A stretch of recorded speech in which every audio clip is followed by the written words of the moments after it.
And yesterday was a start. Let's get to the action. Russell Wilson finds Collins for an 80-yard gain. Second quarter, Jackson Dart enters. Take another look at it. Wilson just frustrated with the turnover right there.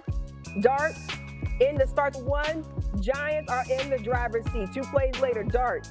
QB sneaks up the middle. The swag is turned on. 14-16, 137 yards, 1 passing, and 1 rushing touchdown.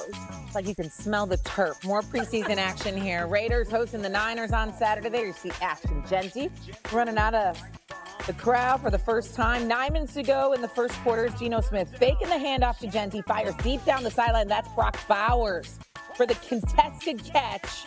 Look at him secure it, hold on to it. The athleticism, impressive. His only catch of the day is 28 yards. The drive results in a field goal. Later on in the first quarter, we're now tied at 3. Here's Genty again. Keep an eye on it. This time he takes the handoff, just trucking the defender. Muscling his way. It's a 13-yard gain for Genty. He's a rookie. He was drafted 6th out of Boise State, we remember, and he's showing why he was drafted so early. You know, 2 players to rush for over 2,600 yards in FBS history, him and Barry Sanders. He's pretty good. Genty again now. Driving forward through 2 Niners. Flips right on into the end zone for a touchdown. Don't worry, that was not a fumble. Finished with 7 rushes, 33 yards, and a touchdown. Genty's first touchdown of the preseason, but he said, I have arrived. Colts taking on the Packers. QB1 and 1A, Daniel Jones and Anthony Richardson in another preseason bout. Jones fumbles the snap and dives on the loose ball. Don't want to start like that. Rough drive for Jones right there. Jones again with a little play action. Finds Michael Pittman Jr. open near the sideline. A 22-yard gain for a first down. So things are rolling. Later that drive, 2 minutes left in the quarter. Jones steps up in the pocket, finds Tyler Warren downfield for 25 yards. The Colts would get a field goal to end the drive, and Jones would be 7 of 11, 101 yards, and just 2 drives out there on the field. Take it to the second quarter. Anthony Richardson drops back, delivers a dart to Drew Ogletree for 21 yards. That's a first down. Solid start for Richardson right there. Same drive. Richardson again sees the pocket collapse, takes off running. The wheels are turning, rushes for 9 yards and a first down. His only rush of the game. Richardson again makes another throw under pressure.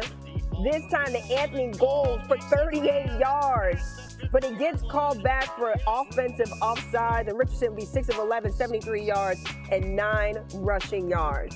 All right, there's a whole lot of separation. Well, really not that much in this QB competition for the Colts. Both Daniel Jones and Anthony Richardson have completed just over 50% of their passes. No touchdowns yet for Jones on his 7 series. And, of course, Richardson led the Colts on 1 touchdown drive against the crowded. But there's quite a bit of injuries. So yesterday, when the Browns were taking on the Eagles, Dylan Gabriel got the start. Of course, Shedeur Sanders has that oblique injury. And so here he is making his preseason debut. First quarter, Gabriel fires a perfect pass to Jamari Thrash. That would be a first down. Gabriel went 3 for 3 on third down conversions during his first drive. Started to slow it. Yeah, that's unfortunate. Didn't need that. So we go to under 2 minutes to go in the first half after that pick 6. See it one more time. 2nd and 15 on their own 33. Gabriel goal right before the end of the half. So Gabriel had a decent day. 13 for 18, 143 yards, 2 turnovers, though, to cap it off. Browns did win, but here's Gabriel. There's entertainers and there's competitors, and I totally understand that. And my job is to compete, and that's what I'm focused on doing. Of course, we're doing this mid-game, but it's something that I'll get used to, and just want to be the best team that I can and create an environment where we can all go do our best work. That's all we want to do. Okay, so that was an interesting quote. He was asked about it again for a little bit more clarification. He had this to say in the post-game press conference. Yeah, first off, I'm all about our team and each other. I would never make that comment, but for me, I've explained it. Entertainers are you all.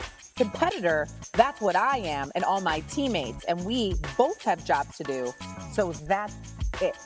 Okay. Jeremy Fowler and Sam Ostor here now to break down the rookies. And obviously, Jeremy, we're going to start with Dylan Gabriel. Comments a little bit up and down, as was his play on the field, which is fine. But do you think the Browns saw enough clarity in terms of the quarterback situation they have there? So, Shay, they've seen enough clarity to know that they have 2 rookie options that they do like in some capacity. Joe Flacco still expected to start, but you have Shedeur Sanders performed well last week. Dylan Gabriel did some good things, a little up and down, but the Browns like how he runs the operation, the non-flashy stuff. He understands Kevin Stefanski's offense, the play action, moves around well, can avoid sacks. A lot of clarity, except for the fact that Joe Flacco is supposed to play the third preseason game. Kenny Pickett could also get in there as well. The Browns have not made a firm determination yet whether they're going to have 4 quarterbacks on the roster, but they're open to it. But for a first start, this is at least good for Gabriel. They were worried about that hamstring. He was able to get out there healthy, get out of the game healthy. That's important. So it sounds like Dylan Gabriel has a good grasp on the offense, at least so far in the preseason. So, Acho, what was your evaluation of his performance in that preseason game? I was impressed by some of the throws by Dylan Gabriel, but what hurt him are the turnovers. The interception, the pick six, is going to look like a negative play, as well as they fumble on the attempted handoff. Those 2 opportunities are 2 data points that actually don't help when it comes to a quarterback competition. There was so much that looked good. You're talking about him spreading the ball out all over the field, the pinpoint accuracy, but turning the ball over in a quarterback competition are going to give you a reason not to be as high on the roster as you would have liked. That's what stood out for me with Dylan Gabriel and his performance. Yeah, the turnovers are never going to look good, especially in a preseason game, but you don't want to see that in the regular season also. Meanwhile, Jeremy, Jackson Dart looked fairly impressive on Saturday, 14-16, 137 yards and 2 scores. What do the Giants think about their quarterback plan going into that game? Well, they love where Dart's at, how he's developed both on the field and off. He's been a high achiever, fast learner, highly motivated, all those things. But head coach Brian Dable made a key word last night, develop. He said he wants to continue to develop Dart, so they're not going to rush him out there. Practices. Even last night, it was interesting. You saw him go in for a play when the first team offense was out there, went and threw a screen pass. Maybe they have a package for him during the season. They can mix him in. The Giants have to make a determination whether Jameis Winston would be the guy to go in as a veteran if Russell Wilson would somehow get hurt during the season. But right now, Dart has really made a compelling case for number 2. He seems to be entrenched in that role somewhat, at least right now. Okay, so Jeremy says that they're going to develop Dart this season, and I see Sam Acho over there shaking his head at this whole situation. Do you think the plan that the Giants have in place right now, where it sounds like Russell Wilson will be the starter and then maybe up for grabs, maybe we have a package with Jackson Dart, do you think this is a sensible plan for the season? I think it is the sensible and the right plan for the New York Giants. The reason why is this. The speed of the game gets faster as you go from the preseason to the regular season. And so even though Jackson Dart did look good at times, there were a few mistakes and overthrows that will be even exasperated when the regular season starts. So that's why you want to have 14-year veteran Russell Wilson be your starter and then give the entire season to allow Jackson Dart to focus on what he did in the preseason when you have viable options in front of him. And so I think that Jackson Dart needs to develop. Russell Wilson should start for the season. I don't know a time where we've ever been talking about the Giants like this. You would know. I wouldn't know. It's been a long time. That's what I'm talking about. At least only when it's good stuff. Like, usually it's bad stuff. So. Like, options at quarterback for the Giants, it's a good thing for New York. Bad. That's why they're good preseason stories. I know, right? Exactly. For NFL draft. However, had a tumultuous season in the Windy City. The QB has a new head coach and Ben Johnson looking to turn things around. Williams sat down with Courtney Cronin to share how Ben Johnson is challenging this team to be great.